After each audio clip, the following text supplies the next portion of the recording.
আসসালামু আলাইকুম। Welcome back to my YouTube channel Madina cooking zone. আমি আবারও হাজির হয়ে গেলাম নতুন একটি রেসিপি নিয়ে। আমি আজ আপনাদের তৈরি করে দেখাবো শালগম দিয়ে গরুর মাংসের তরকারি।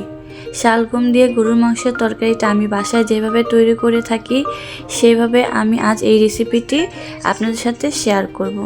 আশা করি আপনাদের ভালো লাগবে। এই শালগম কিন্তু অনেকে অনেক রকমভাবে রান্না করে খেয়ে থাকে। কেউ মুরগির মাংস দিয়ে, আবার অনেকে মাছ টাছ অথবা চিংড়ি মাছ, বড় যে কোনো মাছ দিয়ে কিন্তু এই শালগমের তরকারি রান্না করলে খেতে ভীষণ মজার হয় এবং সুস্বাদু হয়। তাই আমি আজকে শালগম দিয়ে গরুর মাংসের ঝোল তরকারি রান্না করেছি। তাহলে চলুন পুরো রেসিপিটা দেখে নিই। প্রথমে আমি নিয়েছি এখানে শালগম। এখানে আমি 1 কেজি শালগম নিয়েছি। শালগমের সাইজটা দেখতেই পাচ্ছেন কেমন।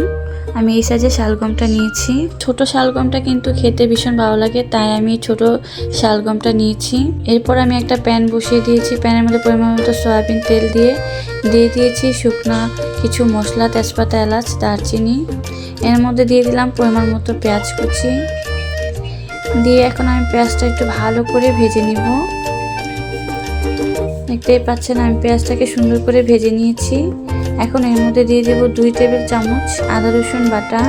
এখন এই আদা রসুন বাটাটাকে পেঁয়াজের সঙ্গে ভালো করে একটু ভেজে নিব। এই তো ভেজে নেওয়া হয়ে গিয়েছে। দিয়ে দিলাম পরিমাণ মতো লবণ। এখন আমি আবারও একটু ভালো করে নাড়াচাড়া দিয়ে ভেজে নেব। এই তো সুন্দর ভেজে নেওয়া শেষ। এখন আমি এক এক করে সবগুলো মশলা দিয়ে দিচ্ছি।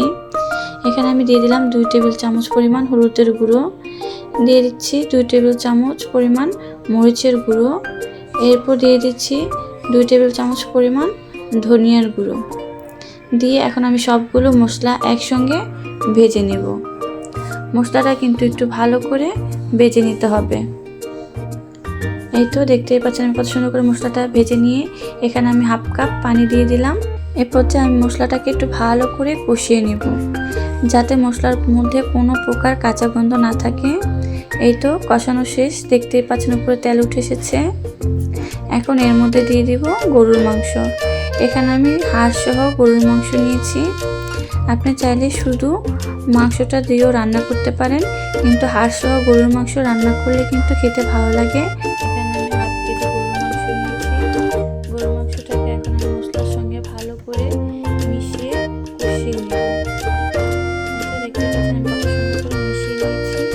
এখন একটা ঢাকনা দিয়ে ঢেকে কষিয়ে নেব প্রায় 30 মিনিটের মতো। এই তো 30 মিনিট পর আমি ঢাকনাটা উঠিয়ে নিলাম। এই তো কত সুন্দর করে মাংসটাকে কষিয়ে নিলাম। দেখতে পাচ্ছেন কত সুন্দর করে কষানো হয়ে গিয়েছে। আমি কিন্তু মাংসের মধ্যে কোনো প্রকার পানি ব্যবহার করিনি, মাংস থেকেই কিন্তু পানিটা উঠে এসেছে। এখন আমি নাড়াচাড়া দিয়ে মিশিয়ে নিলাম। এখন আমি আবারও 10 মিনিটের মতো ঢাকনা দিয়ে মাংসটাকে আরেকটু কষিয়ে নেব। এই তো 10 মিনিট পর ঢাকনাটা উঠিয়ে নিয়েছি। দেখতে কত সুন্দর হয়েছে। মাংসটাও কিন্তু সুন্দর কষানো হয়ে গিয়েছে এবং যে পানিটা উঠেছিল মাংস থেকে সেই পানিটাও কিন্তু শুকিয়ে গিয়েছে। এই তো সুন্দর আমি মাংসটাকে ভালো করে কষানো শেষ। এখন এর মধ্যে দিয়ে দিব টমেটো। এখানে আমি 3-4টা টমেটো কেটে নিয়েছি। আপনারা চাইলে টমেটোটা স্কিপ করে টমেটোর সসও ব্যবহার করতে পারেন। আমি এখানে টাটকা টমেটোটাই দিয়েছি। এখন মাংসের সঙ্গে টমেটোটা ভালো করে মিশিয়ে নিয়েছি। ভালো করে মিশিয়ে নিতে হবে। এই তো আমার মেশানো শেষ। এখন আমি একটা ঢাকনা দিয়ে আরও 10 মিনিটের মতো রান্না করে নেব। এই তো 10 মিনিট পর আমি আবারও চলে আসলাম। ঢাকনাটা উঠিয়ে দিয়েছি। কত সুন্দর দেখতেই পাচ্ছেন টমেটোটা কিন্তু মাংসের সঙ্গে একেবারে গলে মিশে গিয়েছে। টমেটোটা দিলে কিন্তু মাংসের টেস্টটা বেড়ে যায়, খেতে ভালো লাগে। এই তো এ পর্যায়ে আমি দিয়ে দেবো শালগম। শালগমটা কিন্তু আমি কেটে ধুয়ে পরিষ্কার করে নিয়েছি, আর এরকম বড় বড় চাকচাক করে আমি কেটে নিয়েছি। এখন এই শালগমের সঙ্গে ভালো করে মাংসের সঙ্গে মিশিয়ে নিব। শালগম এবং মাংসটা ভালো করে মিশিয়ে নিতে হবে। এই তো মেশানো শেষ। এখন আমি ঢাকনা দিয়ে আরও 10-15 মিনিটের মতো কষিয়ে নিব। এই তো ঢেকে দিলাম। এই তো আমি আবারও 15 মিনিট পর চলে আসছি। এই তো ঢাকনাটা উঠিয়ে দিয়েছি। মাংসটাকে এখন আমি ভালো করে একটু নাড়াচাড়া দিয়ে দেব। এই তো মাংস এবং শালগমটা কিন্তু অনেক সুন্দর একটা কালার এসেছে, দেখতেও কিন্তু সুন্দর লাগছে, ঠিক আলুর মতো লাগছে, কিন্তু এটা কিন্তু আলু না, এটা হলো শালগম। তো নাড়াচাড়া দিয়ে মিশিয়ে নিয়েছি। এরপর আমি দিয়ে দিব পানি। এখানে আমি 2 কাপ পানি দিয়ে দেব। প্রথমে 1 কাপ পানি দিয়েছি, পরে আমি আরেক কাপ পানি দিয়ে দিলাম।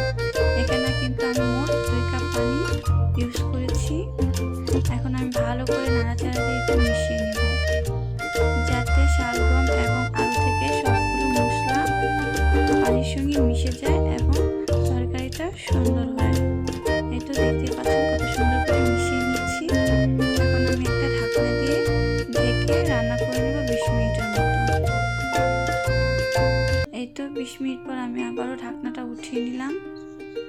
মাশাআল্লাহ, দেখতে কত সুন্দর হয়েছে। শালগম দিয়ে কিন্তু এত বেশি নাড়াচাড়া করা লাগে না, শালগমটা দিয়ে কিন্তু হালকা নাড়াচাড়া করলেই হয়ে যায়। এই তো শালগমের তরকারিটা সুন্দর দেখতে হয়ে গিয়েছে। এরপর আমি দিয়ে দেব ধনিয়া পাতা। ধনিয়া পাতাটা অপশনাল, এটা আপনারা চাইলে দিতেও পারেন, নাও দিতে পারেন। আর এই শীতের সময় কিন্তু ধনিয়া পাতা দিলে যে কোনো তরকারির স্বাদটা কিন্তু দ্বিগুণ হয়ে যায়, খেতে ভীষণ ভালো লাগে। এই তো ধনিয়া পাতা দিয়ে আমি একটু মিশিয়ে নিব। মেশানো হয়ে গিয়েছে, এখন আমি গরম গরম পরিবেশন করে নিব। এই তো পরিবেশন করে নিলাম। মাশাআল্লাহ, দেখতে যতটা না সুন্দর হয়েছে, খেতে কিন্তু ভীষণ ভীষণ মজার হয়েছে এই মাংস দিয়ে শালগমের তরকারিটা। আমার এই রেসিপিটি ফলো করে বাসায় তৈরি করে খেয়ে দেখবেন, আশা করি অনেক অনেক বেশি আপনাদের ভালো লাগবে মাংস দিয়ে শালগমের তরকারিটা। মাংসতে এভাবেই অনেকের পছন্দ, কিন্তু শালগমটা কিন্তু মাছ, মুরগির মাংস, যে কোনো তরকারি দিয়ে আমরা খেয়ে থাকি, কিন্তু মাংসটা দিয়ে শালগমটা রান্না করলে খেতে কিন্তু ভীষণ মজার এবং সুস্বাদু হয়। আপনাদের যদি আমার এই শালগমের